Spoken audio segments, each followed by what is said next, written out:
Where does hope come from?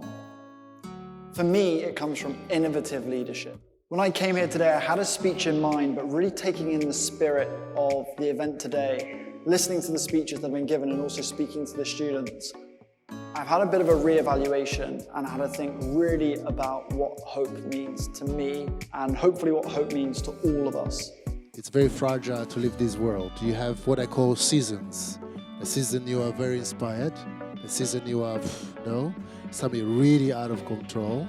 So I think we have to trust the inner voice. Find what really makes you feel you can provide or contribute best. Hopes start with small actions.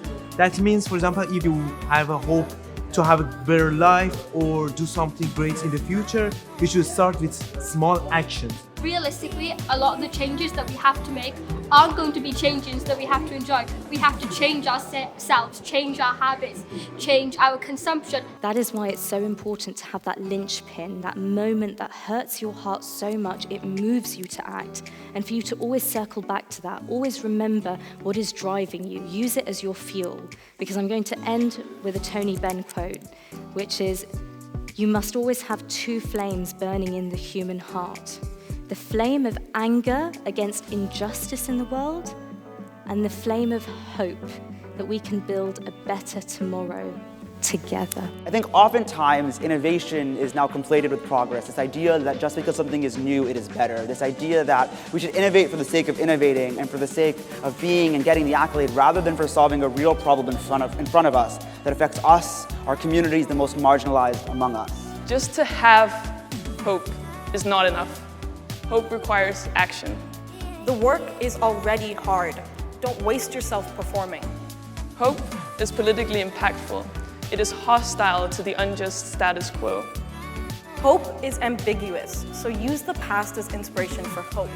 There are definitely times where you can be confused about the way that systems are set up and what your style is of learning. That's something that I'd love to see, like more openness and transparency, conversations around neurodiversity and the way people think differently. You have created this moment, and I think it was Arifa who said wisely that it's not the United Nations who will do the job for us, but it is actually for us, each one of us, and together to make the world a better place. A manifesto of hope is not going to make you more hopeful. There are too many demands of growing up in this generation, so learn how to say no. We are fighting for the future as well, for the generation that will be born in 1,000 years. At the very least, we can leave a better planet than the one we inherited. That is worth fighting for.